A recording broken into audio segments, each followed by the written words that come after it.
نحمده ونصلي على رسوله الكريم اما بعد فاعوذ بالله من الشیطان الرجیم بسم اللہ الرحمن الرحیم رب اشرح لي صدری ویسر لي امری واحلل عقدۃ من لسانی یفقہوا قولی۔ سورہ البقرہ آیت نمبر 6 سے آپ میرے ساتھ دہرائیں، چاہے منہ میں یا دل میں۔ انا بے شک، انا بے شک، الذین اللہ جینا وہ لوگ، وہ لوگ، کفروا کفروا جنہوں نے کفر کیا، جنہوں نے کفر کیا، سواء سواء برابر ہے، برابر ہے، علیہم علیہم اوپر ان کے، اوپر انذرتہم خواہ آپ انہیں ڈرائیں، ڈرائیں تم، ام لم ڈرائیں ام لم یا نہیں، یا نہیں، تنذرہم تم آپ ڈرائیں ان کو، لا یؤمنون نہیں وہ ایمان لائیں گے۔ یہ کفار کی بات ہو رہی ہے، اگلی آیت بھی انہی کے بارے میں، اگلی بھی پڑھ دیں ساتھ۔ ختمہ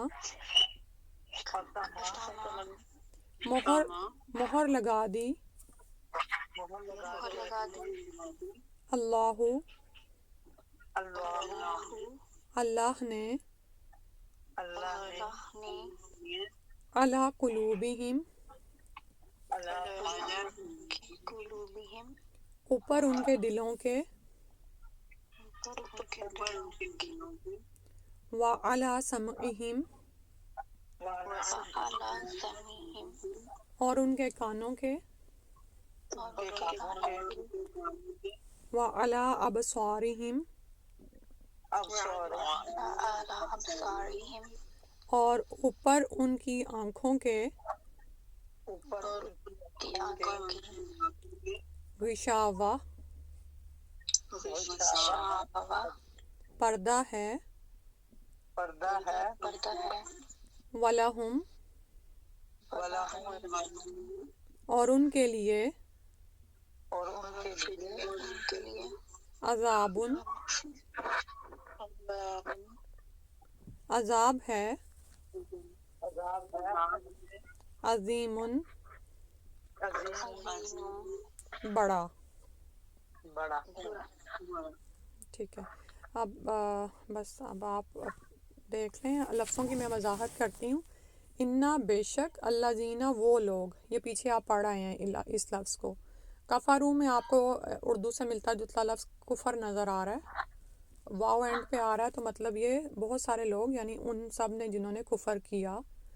سواء خط استوا سنا ہوگا آپ نے، جہاں پر وہ ٹمپریچر برابر ہو جاتا ہے نا، ٹھیک ہے، تو یعنی سواء ان کے لیے برابر ہے، کیا ان پر برابر ہے، علیہم دو الفاظ کو مل کے بنا ہے، علی یعنی اوپر، ہم ان کے لیے آتا ہے، یعنی ان پر یہ بات برابر ہے، آتا ہے خواہ یا کیا کے لیے، خواہ انذرتہم آپ ڈرائیں ان کو۔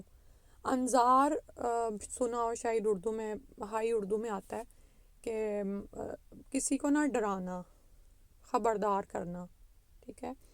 تا پہ زبر ہے، یعنی آپ نبی صلی اللہ علیہ وسلم کو کہا جا رہا ہے کہ خواہ آپ ڈرائیں ہم ان کو، ام یا لم نہیں، لا بھی نہیں کے لیے آتا ہے، لم بھی نہیں کے لیے آتا ہے، ٹھیک ہے، پیچھے آپ نے ولا ضالین میں ولا پڑھا تھا نا، اور نہیں، ام لم یا نہیں، تنذرہم آپ ڈرائیں ان کو، یعنی یہ جو دوسرا گروپ ہے یہ کافروں کا ہے، جن پر یہ بات برابر ہو چکی ہے کہ آپ ان کو ڈرائیں، یعنی کس سے، برے انجام سے، انہیں چاہے بتائیں آپ کہ تم لوگ ایسی حرکتیں کر کے دوزخ میں جاؤ گے، آگ میں چلے جاؤ گے، ہمیشہ کے عذاب میں ہوگے، یا آپ ان کو نہ بتائیں، لا یؤمنون وہ ایمان نہیں لائیں گے، ٹھیک ہے۔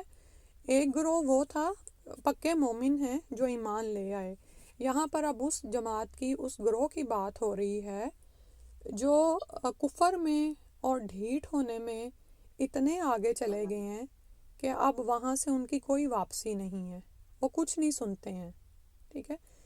آپ یہ دیکھیں کہ ایسے انسانوں سے ہمارا دنیا میں ویسے بھی واسطہ پڑتا ہے، اگر ہم دین کی نہ بھی بات کریں تو گھر میں ہی بعض اوقات بچے اتنے ضدی ہو جاتے ہیں، سرکش اور ڈھیٹ ہوتے ہیں کہ وہ ماں باپ ہی نہیں سنتے ہیں، ماں باپ کچھ بھی کہتے رہیں ان کو نہیں سمجھ آتی، ٹھیک ہے، کیونکہ وہ اپنے ہی کسی جہان میں، اپنے ہی کسی عقیدے پر ہوتے ہیں، یا اس کو ویسے بھی وائس ورثہ بھی لے سکتے ہیں۔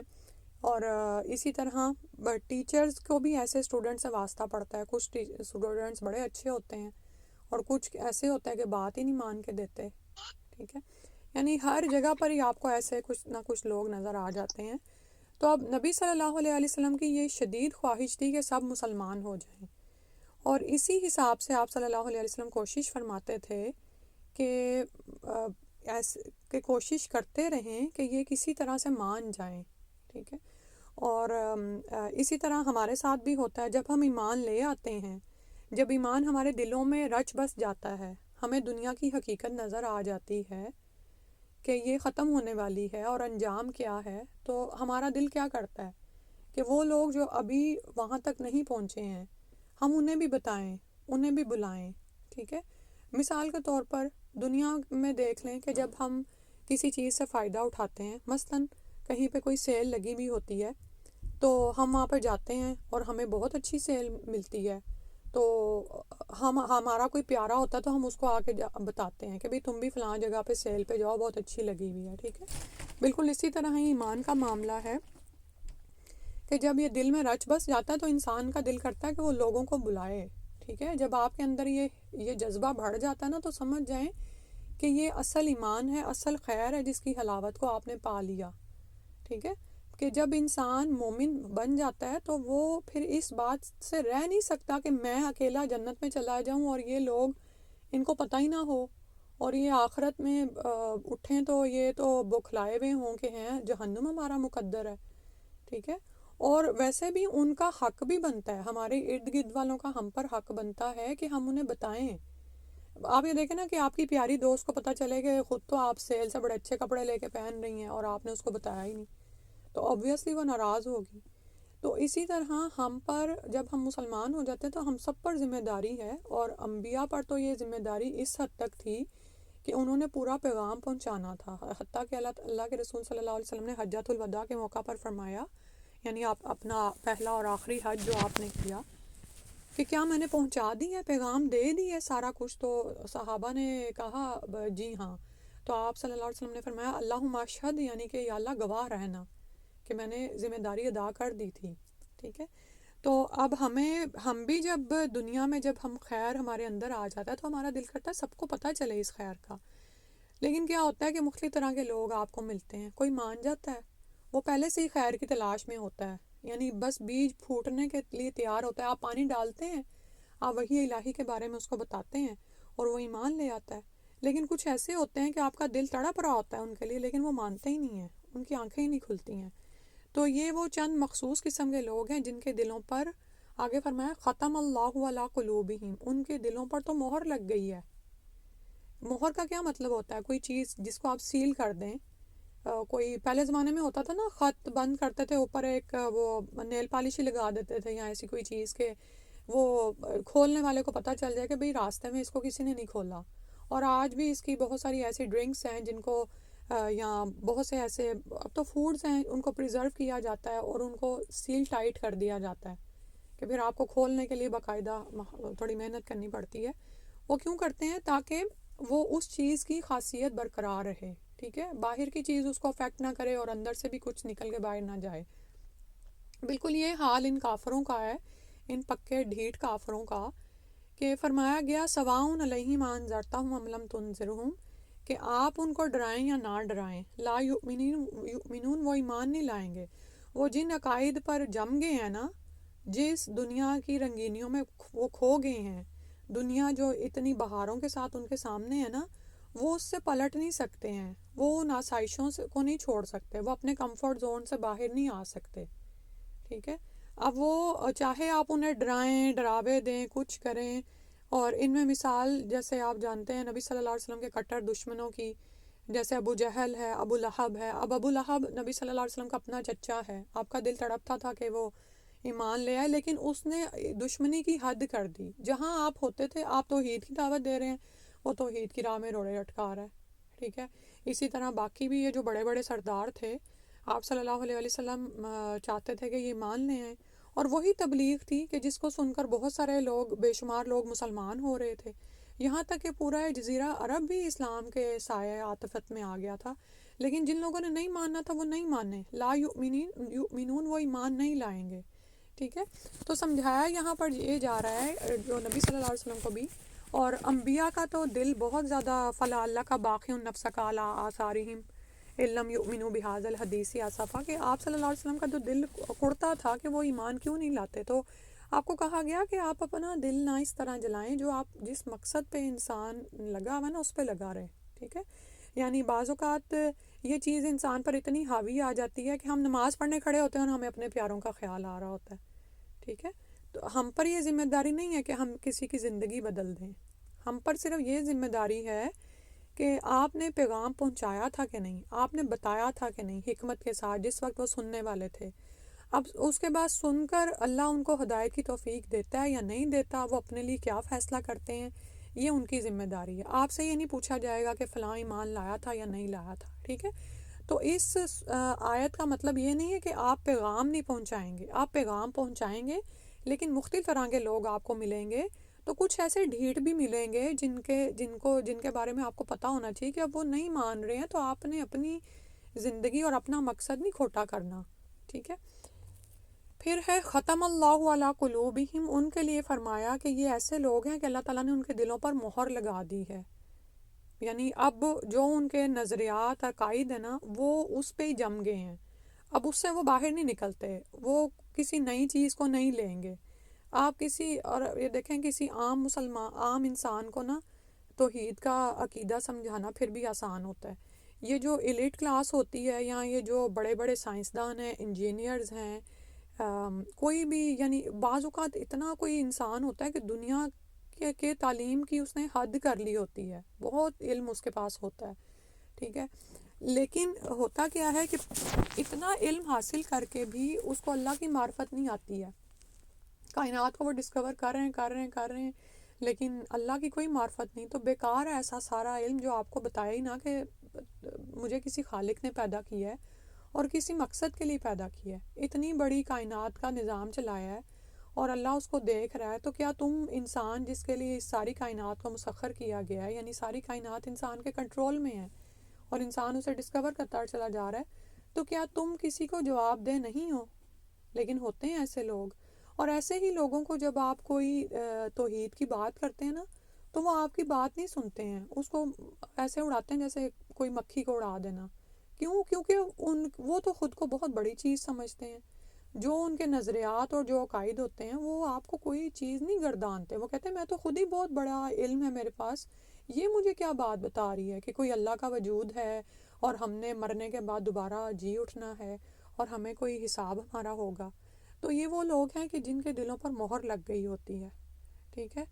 اور ایسا کیوں ہوتا ہے؟ کیونکہ انہوں نے، جو اللہ تعالیٰ نے ان کو چوائس دی ہوئی تھی نا کہ وہ اپنے اختیار سے، اپنے اختیار کی آزادی سے ایمان قبول کر سکتے تھے، انہوں نے اس پہ استعمال ہی نہیں کیا۔ اب آپ کے ذہن میں یہ خیال آ رہا ہوگا کہ یہاں پر آ رہا ہے اللہ نے ان کے دلوں پر مہر لگا دی، تو اللہ تعالیٰ ظالم نہیں ہے کہ ان سے ان کا اختیار چھین لیتے ہیں، بلکہ ہر انسان کو اس دنیا میں اختیار دیا گیا ہے، اور کوئی تو پیدائشی مسلمان ہوتا ہے، کوئی بعد میں اللہ تعالیٰ اس کے سامنے کچھ ایسا لاتے ہیں کہ وہ اس کا ٹائم ہوتا ہے کہ وہ اختیار کر لے کہ میں نے ایمان لانا ہے یا نہیں لانا۔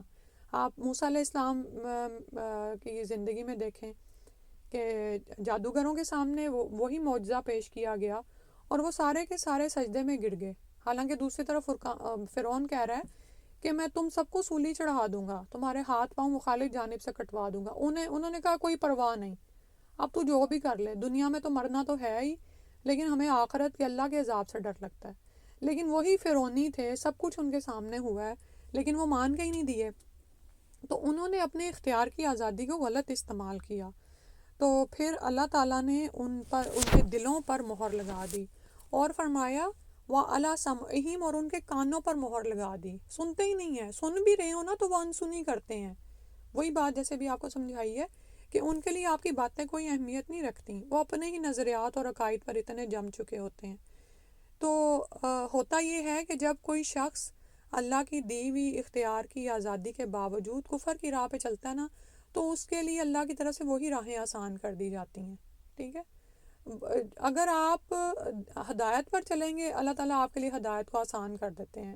چوائس کرنا مشکل لگتا ہے، لیکن اس کے بعد جو آپ آگے بڑھتے جاتے ہیں راستے کھلتے جاتے ہیں.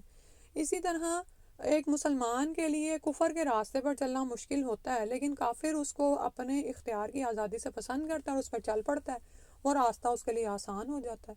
پھر وہ چاہے کسی کا حق غصب کرے، کسی کو ناحق قتل کرے، چاہے جو پردے کی شرائط ہیں ان کو توڑے، جس حالت میں بھی ہو، یا اپنے قوانین بنائے. نکاح کے حوالے سے دیکھ لیں ابھی اس وقت کفار کیا کر رہے ہیں. ٹھیک ہے، آزادی ہے نا، آزادی کے نام پر مرد کی مرد سے شادی کر دو، عورت کی عورت سے شادی کر دو، کوئی پوچھنے والا نہیں، کوئی کچھ نہیں. تو وہ راہیں پھر ان کے لیے آسان ہو جاتی ہیں، اس پر آگے بڑھتے چلے جاتے ہیں، نعوذ باللہ من ذالک. تو پھر اللہ تعالیٰ نے، کیونکہ ہمیں اختیار کی آزادی بھی دی گئی ہے، لیکن یہ نہیں کہ ہم اس دنیا میں آزاد ہیں بالکل. ٹھیک ہے، ہوتا اللہ کی اللہ کی مشیت سے ہی ہے. تو جو شخص اس راہ پر نہیں آتا تو پھر کیا ہوتا ہے کہ وہی راہیں، وہ جس راہ پر ہوتا ہے اس کے لیے وہ راہ آسان کر دی جاتی ہے. ٹھیک ہے، اور اسی طرح آپ یہ دیکھیں کہ اب سائنس بھی آپ کو بتاتی ہے کہ جن اعضاء سے آپ کام لینا چھوڑ دیتے ہو نا، وہ پیرالائز ہو جاتے ہیں، مفلوج ہو جاتے ہیں. ٹھیک ہے، جو بندہ ساری عمر سونے کا چمچ لے کر پیدا ہوتا ہے، اسے کسی کام کی عادت نہیں ہے، تو وہ بیچارہ 2 قدم واک بھی نہیں کر سکتا. ایسا بچہ جس کو بیڈ پہ بٹھا کے کھلایا جاتا ہے، اس کو جوتے خود پہنائے جاتے ہیں، یا سارے کام اس کے. تو جن قوا سے انسان کام لینا چھوڑ دیتا ہے، یا کانوں سے سنی ہوئی باتوں پر غور و فکر ہی نہیں کرتا، تو پھر مہر ہی لگتی ہے نا، وہ چیز ان سے وہ پھر کام وہ لے ہی نہیں سکتا. ٹھیک ہے، تو اسی لیے اللہ تعالیٰ نے اس کی نسبت اپنی طرف کی ہے کہ قانون بھی چونکہ اللہ تعالیٰ کا ہی بنایا ہوا ہے، کہ کانوں سے نہیں سنو گے تو پھر وہ ہدایت کی باتیں اثر ہی نہیں کریں گی. تو اس لیے اللہ تعالیٰ نے فرمایا کہ پھر کیا ہوتا ہے جب وہ اپنی اختیار کی آزادی سے ہدایت کی راہ کا انتخاب نہیں کرتے، تو پھر اپنی ہٹ درمی ضد کی وجہ سے، ڈھیٹ پنے کی وجہ سے اس کو ٹھکرا دیتے ہیں. تو پھر اللہ تعالیٰ ان سے اس کی استعداد یعنی صلاحیت ہی چھین لیتے ہیں. ان کے دلوں پر، ان کے کانوں پر مہر لگ جاتی ہے، مہر لگا دی جاتی ہے. اب نہ کچھ اندر جائے گا نہ باہر آئے گا، بس وہی جو کفر کے عقائد ہیں اسی پر وہ جم جاتے ہیں. وَعَلَىٰ أَبْصَارِهِمْ غِشَاوَةٌ، تیسری جو فیکلٹی اللہ سبحانہ تعالیٰ نے ہمیں دی ہے وہ آنکھوں کی ہے. ٹھیک ہے، یہاں پر تینوں کا ذکر ہو رہا ہے، اور یہی چیز آپ کو سائنس بتاتی ہے. انسان جو کچھ آنکھوں سے دیکھتا ہے، کانوں سے سنتا ہے، پھر اس کا دل اس پر غور و فکر کرتا ہے. ٹھیک ہے، تو پھر وہ اپنے لیے کوئی راہ منتخب کر لیتا ہے. صحیح ہے، اب انہوں نے نہ تو کانوں سے سن کر ہدایت کی بات پر آئے، نہ آنکھوں پہ کیا ہوا، آنکھوں پر پڑ گیا پردہ. آنکھیں کھلی ہوئی ہیں، دنیا کی آنکھیں کھلی ہوئی ہیں، دنیا کے فائدے بڑے نظر آتے ہیں، فلاں جگہ سے اس جاب سے اتنے ڈالرز مل رہے ہیں، وہ ان کو سارا کچھ پتہ ہے، لیکن آخرت کی بات نہیں سمجھ آتی کہ مر کے دوبارہ زندہ ہونا ہے اور جواب دینا ہے. اللہ تعالیٰ ہیں اور وہ ہمیں مسلسل نگرانی میں رکھے ہوئے. ان باتوں کی ان کو نہیں سمجھ آتی، ان کی آنکھوں پر پردہ پڑ گیا ہے. بعض اوقات آپ نے کلاس میں ہی دیکھا ہوگا، کچھ بچے ہوتے ہیں جاگ رہے ہیں، آنکھیں کھلی ہوئی ہیں، بورڈ پہ دیکھ رہے ہیں، لیکن وہ نہیں دیکھ رہے ہوتے. صحیح ہے نا، آپ ان کو پوچھیں ان کو نہیں پتا ہوتا کیا پڑھایا جا رہا ہے. تو یہ صورتحال ہوتی ہے انسان کی کہ جس چیز میں اس کو رغبت ہی نہیں، کوئی اس کی یعنی کہ وہ مطلب کی چیز ہی نہیں رہی، وہ دنیا میں ہی پڑا ہوا ہے، تو پھر وہ آنکھوں پر بھی پردہ پڑ جاتا ہے، اس کو چیزیں نظر ہی نہیں آتی، یعنی بصیرت کی آنکھ بند ہو جاتی ہے. ایک ہوتی ہے نا بصارت، یعنی آنکھ جو جس سے ہم دنیا کو دیکھتے ہیں، ایک ہوتی غور و فکر کی نظر دل سے، کہ آنکھوں سے ہم اس طرح چیزوں کو دیکھیں کہ دل ان پر غور و فکر کر رہا ہو. ٹھیک ہے، کہ آج میں دیکھ رہی ہوں یہ بندہ میرے سامنے مر رہا ہے اور کوئی اس کو بچانے والا نہیں. جب موت آ گئی تو کوئی ہستی ہے جو اب ڈاکٹر کتنی بھی کوشش کر لیں اس کو نہیں بچا سکتے. اسی طرح میں بھی بے بس کمزور مجبور مخلوق ہوں. جب میرا وقت آ جانا میں نے بھی چلے جانا ہے. ٹھیک ہے. تو یہ کوئی ہی غور و فکر کرتا ہے اس پر. تو وہ دراصل بصیرت کی نگاہ ہوتی ہے. تو کافروں کی وہ بصیرت کی نگاہ ختم ہو جاتی ہے. ان کو کچھ ہوش نہیں ہے. وَلَهُمْ عَذَابٌ عَظِيمٌ اور ان کا انجام بتا دیا گیا کہ یہ وہ لوگ ہیں جن کے لیے بہت بڑا عذاب ہے. ٹھیک ہے. اللہ سبحانہ تعالیٰ رحم فرمائے اس حالت کو پہنچنے سے. یہاں پر بات تو بڑے بڑے کافروں کی جا رہی ہے لیکن یہ دیکھا کریں کہ جب ہمیں کوئی ہدایت کی بات بتاتا ہے اور وہ ہم نے پہلے نہیں سنی ہوتی تو ہم اس پر کیا رسپانس کرتے ہیں. ٹھیک ہے. شیطان جو تھا نا اس کے پاس بہت علم تھا, عبادت بھی بہت زیادہ تھی, لیکن تکبر کر بیٹھا نا کہ میرے سامنے یہ کیا چیز ہے جو اللہ نے اب اس کو مجھے سجدہ کرنے کو کہہ دیا. تو ہم جب علم حاصل کر رہے ہوں تو خود کو کبھی بھی عالم نہ سمجھے کہ ہم نے بہت کچھ سیکھ لیا, بلکہ یہ تو مسلسل سیکھنے والا کام ہے. اور جب کبھی آپ سے چھوٹا بھی کوئی نصیحت کرے نا اور وہ آپ کے فائدے کی ہے تو اس کو لے لیں. دیکھا کریں کہ میری نیچر کیسی ہے. کیا میں پسند کرتی ہوں کہ میں ہدایت کی بات کو لوں, یا میں بھی نعوذ باللہ یہ ایسی ڈھیٹ ہو جاتی ہوں بعض اوقات کہ سننا ہی نہیں چاہتی, دیکھنا ہی نہیں چاہتی, دیکھنے کے باوجود نہیں دیکھتی یا سننے کے باوجود نہیں سنتی. دل میں خیال آتا ہے لیکن میں غور و فکر نہیں کرتی. ٹھیک ہے. تو نعوذ باللہ یہ جب حد ہو جاتی ہے تو پھر ہے, اللہ معاف کرے, انجام کہ بہت بڑا عذاب ہے. اور یہ ایک دم سے نہیں ہو جاتا. جیسے ہم حدیث اس میں پڑھتے ہیں, سیدنا ابو ہریرہ رضی اللہ عنہ کہتے ہیں کہ نبی اکرم صلی اللہ علیہ وسلم نے فرمایا بندہ جب کوئی گناہ کرتا ہے تو اس کے دل پر ایک سیاہ نقطہ پڑ جاتا ہے. ٹھیک ہے. اب آپ یہ دیکھیں کہ آپ کو سائنس بتاتی ہے بعض اوقات دل کے جس حصے کو خون نہیں نہ جاتا یا آکسیجن کی سپلائی نہیں ہوتی تو وہ مردہ پڑنا شروع ہو جاتا ہے. اینڈ ٹائم پہ اگر ڈاکٹرز ڈیٹیکٹ کر لیں بندے کو درد شروع ہو جائے تو پھر وہ کیا کرتے ہیں, وہ اگر تو باقی دل کام کر رہا ہے تو وہ کسی طرح سے اس کو ورکنگ کے قابل بنا دیتے ہیں, لیکن اگر نہیں کام کرتا دل سارے کا سارا سیاہ ہو جاتا ہے تو پھر وہ ٹانگوں یا بازوؤں میں جو وینز ہوتی ہیں نا, جو یعنی کہ دل کو حرکت یعنی اس کی جگہ پر آپ کر سکتے ہیں, تو وہ بائی پاس سرجری یا جو بھی کچھ اس کو کہتے ہیں. تو آپ یہ دیکھیں کہ بالکل اسی طرح آپ کے دل کا معاملہ ہے کہ جب وحی الہی آپ کے پاس آئی اور آپ نے کوئی ایسا کام تھا جو آپ نے نہیں کرنا تھا لیکن وہ آپ نے کر لیا, تو اس گناہ کی وجہ سے دل پر ایک نقطہ پڑ گیا. ٹھیک ہے. پھر اگر وہ گناہ چھوڑ دے اور استغفار کرے یعنی توبہ کرے تو اس کا دل صاف کر دیا جاتا ہے. جیسے سرجری سے پھر دل کیا ہوتا ہے کہ بعض اوقات پھر ہو بھی جاتا ہے ایسا کہ اگر اینڈ ٹائم پہ ڈیٹیکٹ ہو جائے تو پھر وہ سپلائی جانا شروع ہو جاتی ہے خون کی یا آکسیجن کی, تو وہ صفائی ہو جاتی ہے. تو توبہ کیا کرتی ہے, دل کو صاف کر دیتی ہے. سبحان اللہ. لیکن اور اگر دوبارہ کرے تو نقطہ بڑھ جاتا ہے, نہیں پتہ چلا اور انسان ڈھیٹ ہو گیا. پہلے گناہ نے اس کے یعنی کہ اس کی کہتے ہیں نا کہ شرم کا ختم ہو جانا.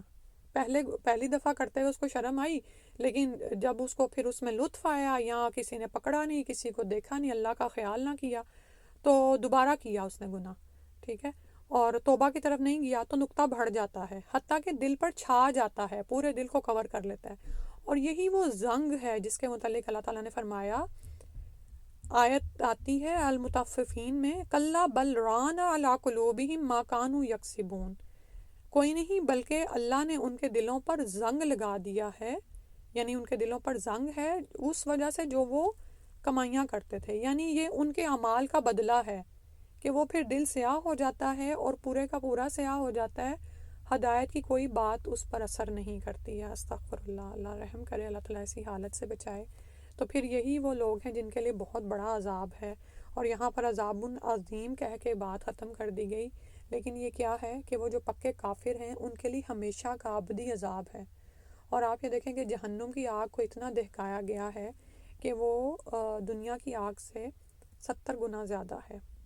استغفر اللہ.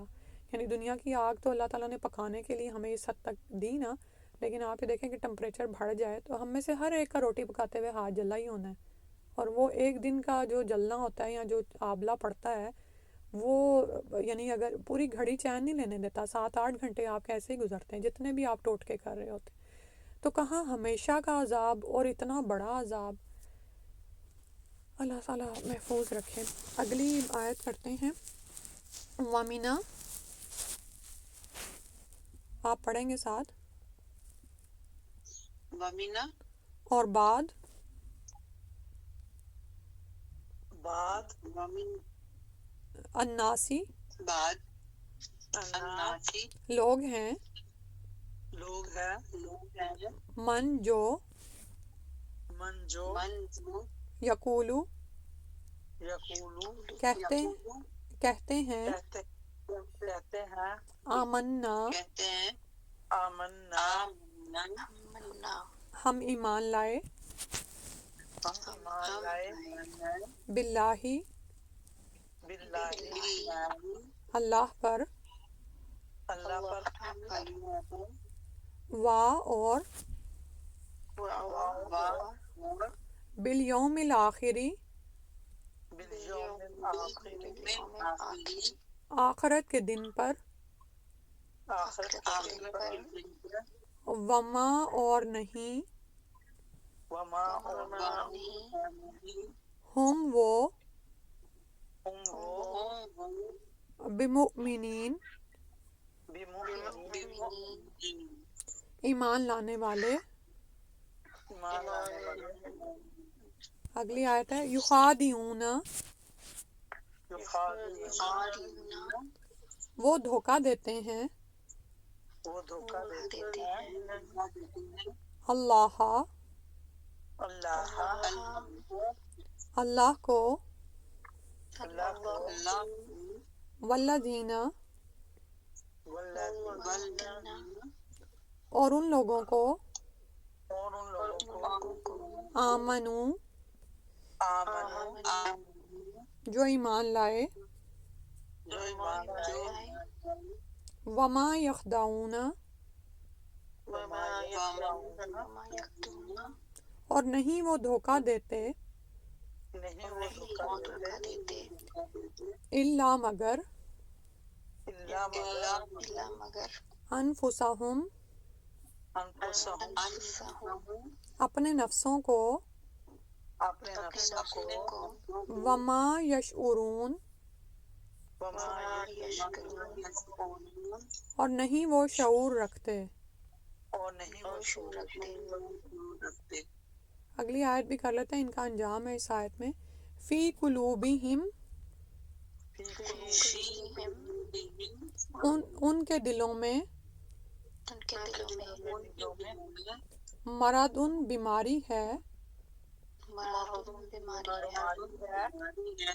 فزادہم، فزادہم، تو زیادہ کر دیا ان کو. زیادہ کر دیا ان کو. اللہ، اللہ نے. اللہ نے. مرضن، بیماری میں.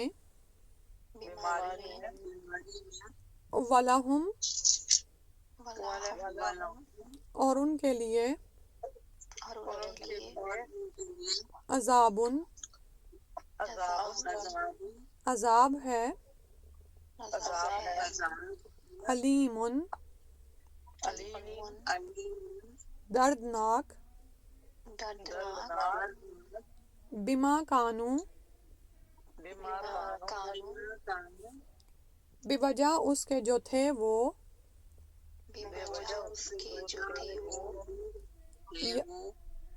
یکذبون، وہ جھوٹ بولتے. جی چلیں اس کو پڑھ لیتے ہیں اب. اور ابھی یہ ان کی بات آگے بھی جاری ہے.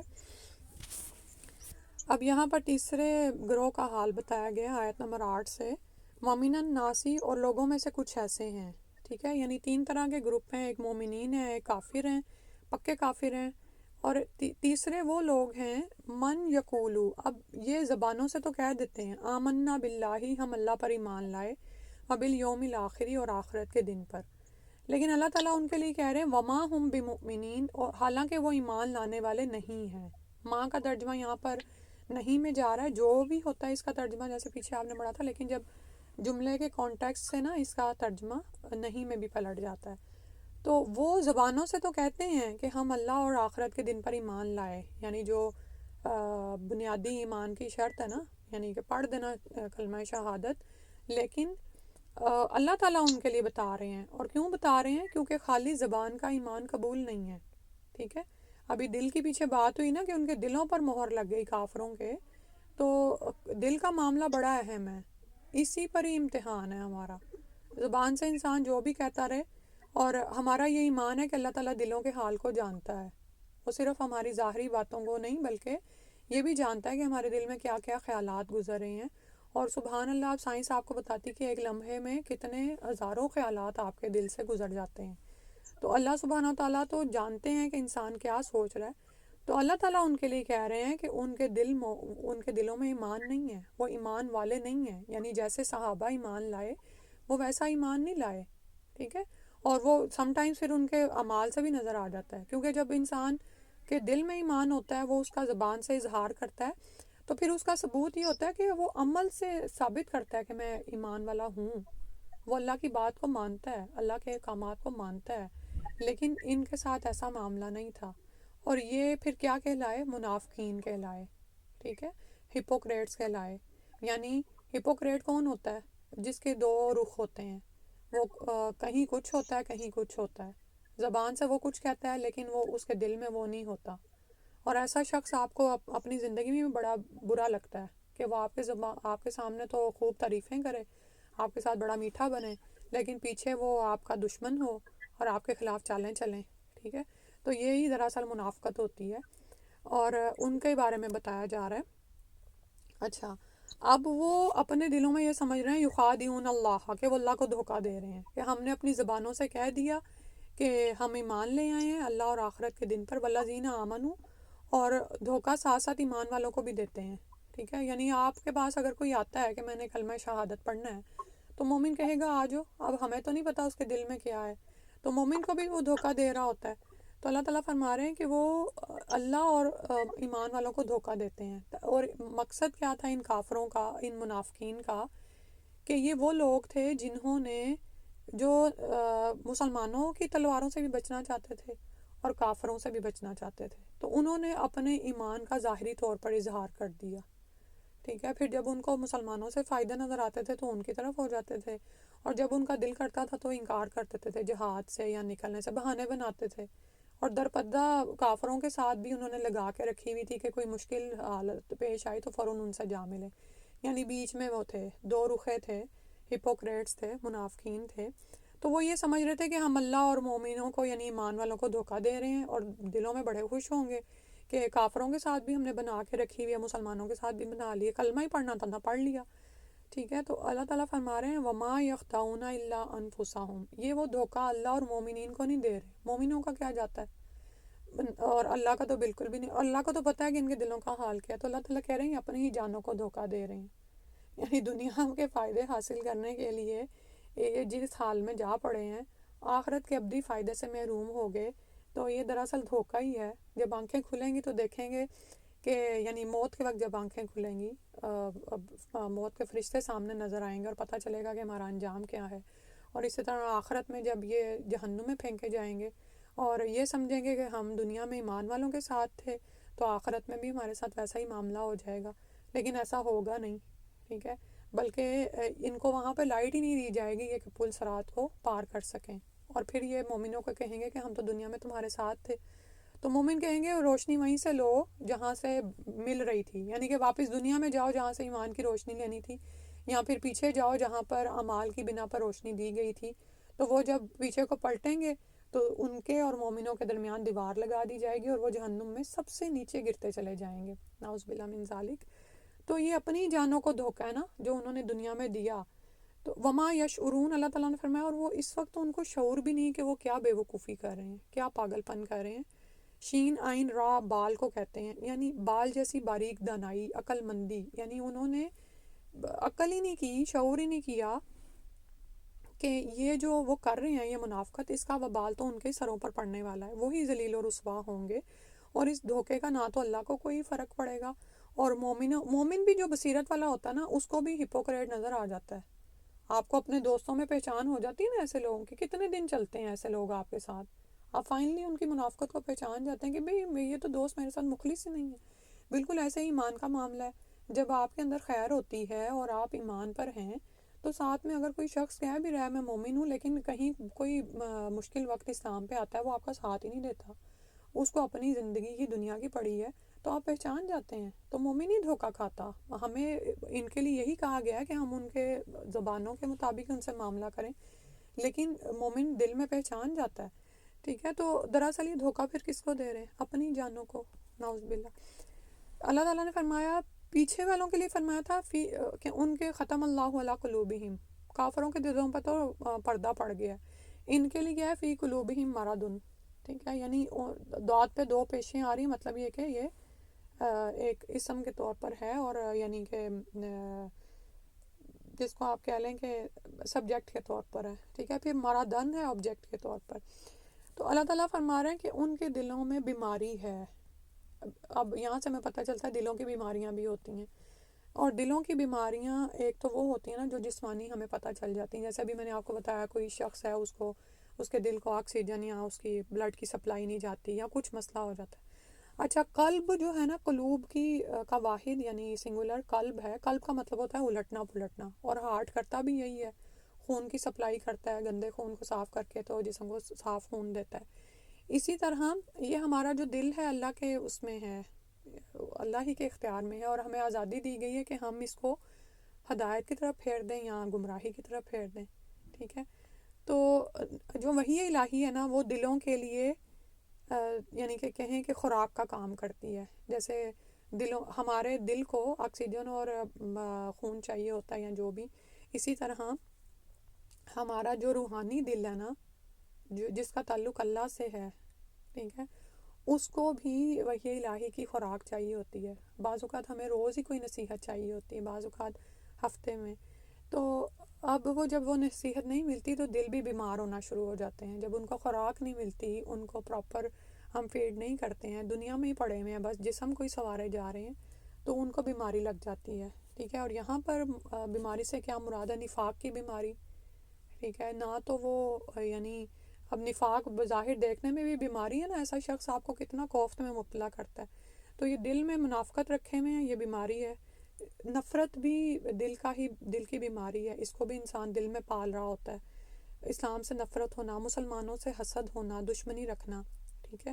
اور پھر یہ کیا ہے کہ یہ بیماری دراصل ان کے دلوں کی ہے، وہ سمجھتے ہیں ہم مسلمانوں کے خلاف دشمنی کریں، لیکن آپ جانتے ہیں کہ کسی کے لیے کوئی تعصب رکھنا، ہم خود ہی بے چین رہتے ہیں، ہوتا ہے نا ایسے، کسی کے لیے ہم نے نفرت پالی ہوئی ہے تو اس کو کیا جا رہا ہے، اس کا ہمارا ہی دل بیمار ہے، اور ہم اس مصیبت کے ہاتھوں اتنے تکلیف میں ہیں۔ اسی لیے تو مومن کے لیے کہا جاتا ہے نا کہ رات کو سب کو معاف کر کے سوئیں۔ یہ دوسروں کو معاف کر دینا ان کے حق میں بہتر نہیں ہے، اس بندے کے حق میں بہتر ہے جس نے دل میں دوسروں کے لیے گرجز پالے ہوئے ہوتے ہیں۔ تو اگر آپ نہیں کریں گے تو کیا ہے کہ وہ بیماری بڑھ جاتی ہے، آپ اسی پہ ہی اللہ تعالیٰ فرما رہے ہیں فزادہم اللہ مرضا، تو اللہ تعالیٰ نے ان کو اس بیماری میں بڑھا دیا۔ اللہ نے کیوں بڑھایا؟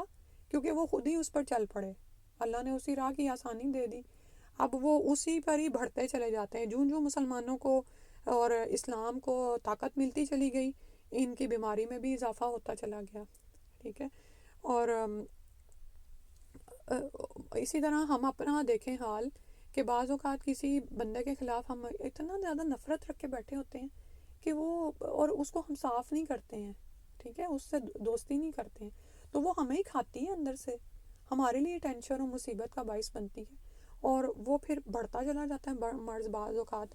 تو اللہ تعالیٰ نے فرمایا یہی وہ لوگ ہیں جن کے لیے دردناک عذاب ہے، پیچھے بڑا عذاب فرمایا، یہاں پر علیم نا، المناک یا ٹارچر نہیں ہوتا، بعض اوقات آپ نے سنا ہوگا جب یہ مسلمانوں کے خلاف کچھ جیلیں بنائی گئی ہیں، اور وہاں پر وہ جیلوں میں، عام جیلوں میں بھی آ کے دیکھیں کہ بعض مجرموں کو بڑا عذاب ہوتا ہے اور ان کے لیے کوئی نہ کوئی فیصلہ کر دیا جاتا ہے، لیکن کچھ مجرم ایسے ہوتے ہیں ان سے بلوانے کے لیے مسلسل ان کو ٹارچر میں رکھا جاتا ہے، ٹھیک ہے، مسلسل ہی کوئی اذیت میں نا، نعوذ باللہ من ذالک۔ تو ان کے لیے وہ ہے بما کانوا یکذبون، کیونکہ وہ جھوٹ بولتے تھے، جھوٹ ان کا کیا تھا کہ ایمان نہیں لائے لیکن زبانوں پر یہی کہتے تھے کہ ہم ایمان لے آئے، ٹھیک ہے، جبکہ ان کے اعمال اس کا ساتھ ہی نہیں دیتے تھے، ان کے دلوں میں ایمان تھا ہی نہیں. تو اسی طرح ایک اور جگہ پر آتا ہے ان المنافقین فی الدرک الاسفل من النار ولن تجد لهم نصیرا، کہ یہ جو منافقین ہیں نا یہ جہنم کے سب سے نچلی تہہ میں ہوں گے. کہ کافروں نے تو اپنے کفر کا اظہار کر دیا، لیکن یہ تو منافقت ہے. آپ یہ دیکھیں کہ وہ شخص جو کھل کے دشمنی کا اظہار کرتا ہے نا، ہمیں پتہ ہے وہ ہمارا دشمن ہے، لیکن وہ شخص جو دوستی کے روپ میں دشمنی کر رہا ہوتا ہے نا، ہمیں وہ زیادہ برا لگتا ہے کہ ہاں یہ تو میرا بڑا اچھا دوست تھا، اس نے میرے ساتھ کیا کیا. ٹھیک ہے، تو ان کو ان کی منافقت کی سزا کیا ہے کہ بلا شبہ منافق دوزخ کے سب سے نچلے طبقے میں ہوں گے، کیونکہ انہوں نے اتنا بڑا جھوٹ گھڑا کہ کھل کر دشمنی کا اظہار بھی نہیں کیا. اور پھر ہم آگے پڑھیں گے تاریخ اور سیرہ میں بھی آپ نے پڑھا ہوگا کہ ان لوگوں نے یعنی کہ جنگوں میں بھی اتنی آگ لگائی کہ اینڈ ٹائم پہ جیسے عبداللہ بن ابی سب سے بڑا رئیس المنافقین تھا، وہ پورے کے پورے اپنے ساتھ میں پوری گروپ کو لے کے سائڈ پہ ہو گیا تھا. اب جنگ میں جب اتنے لوگوں کی ضرورت تھی اور وہ پیچھے ہٹ گیا، تو پھر آپ یہ دیکھیں کہ مسلمانوں کا یعنی کہ مورائل ڈاؤن ہوتا ہے نا بندے کا. تو یہ منافقین کا کردار تھا. اللہ سبحانہ تعالیٰ ہمیں اس سے بچائے. لیکن یہاں پر آپ رک کر سوچیں کہ ایسا تو نہیں ہے کہ کبھی ہم منافقت کا اظہار کر رہے ہوتے ہیں، دین کے لیے، اسلام کے لیے، مسلمان ہونے کے ہم بڑے دعوے کرتے ہیں، لیکن کہیں کوئی مشکل وقت آتا ہے، قربانی کا وقت آتا ہے، مال لگانا پڑتا ہے، جان لگانی پڑتی ہے، اٹھ کے کوئی کام کرنا پڑتا ہے، تو ہم کہتے ہیں کوئی نہیں ہے نا، باقی لوگ کر لیں گے. بھائی لوگ تو اپنے حصے کا کریں گے نا اور اپنا ثواب پائیں گے، ہمارا کیا اس میں اجر ہوگا، یہ سوچنا ہے. تو منافقت جو ہوتی ہے نا، یہ نہیں ہوتا کہ ہم کہیں کہ اچھا فلاں ہی منافق ہے، بلکہ منافقت آ جاتی ہے. یعنی کہ صحابہ بھی ڈرتے تھے اس بات سے کہ، اور ایک دن ایک صحابی کہنے لگے کہ نفع کا حنزلہ، تو انہیں راستے میں ابو بکر صدیق ملے، تو انہوں نے کہا کہ تم ایسے کیوں کہہ رہے؟ تو انہوں نے کہا کہ میں نا نبی صلی اللہ علیہ وسلم کی محفل میں اپنے ایمان کو بڑا بوسٹ اپ پاتا ہوں، یعنی کہ بڑا ہائی لیول پہ ہوتا ہے، بڑا اونچا ہوتا ہے، لیکن جب میں باہر ہوتا ہوں زندگی میں، دنیا میں، تو پھر مجھے لگتا ہے کہ میں ڈاؤن ہو گیا. تو ابو بکر رضی اللہ عنہ کہنے لگے کہ ایسا تو میں بھی محسوس کرتا ہوں. تو وہ دونوں پھر نبی صلی اللہ علیہ وسلم کی خدمت میں حاضر ہوئے. تو مفہوم حدیث ہے کہ آپ صلی اللہ علیہ وسلم نے فرمایا کہ ہاں تم ایسا محسوس کرتے ہو.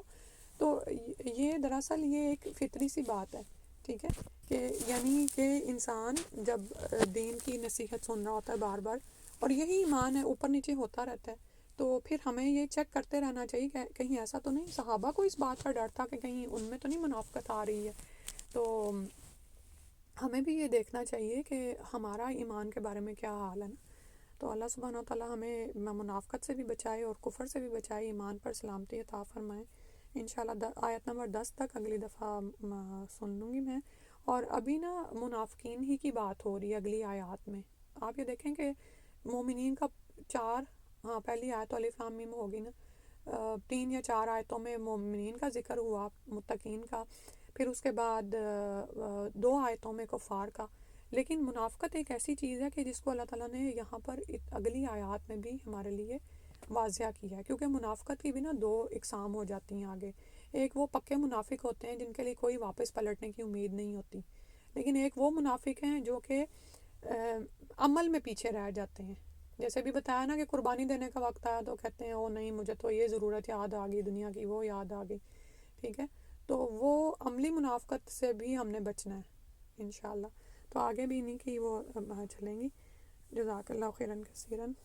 الحمدللہ آیت نمبر 10 تک ہو گیا. ان کو آپ اسی طرح سے جیسے بتایا ہے کہ آپ نے امانت پوری کرنی ہے، اور سبق انشاءاللہ اگلی دفعہ سنیں گے. اللہ تعالیٰ آپ کو استقامت دے اور ہم سب پر اپنی خاص مہربانی فرما دے. جزاک اللہ خیراً کثیراً. سبحانک اللہم و بحمدک، اشہد ان لا الہ الا انت، استغفرک و اتوب الیک.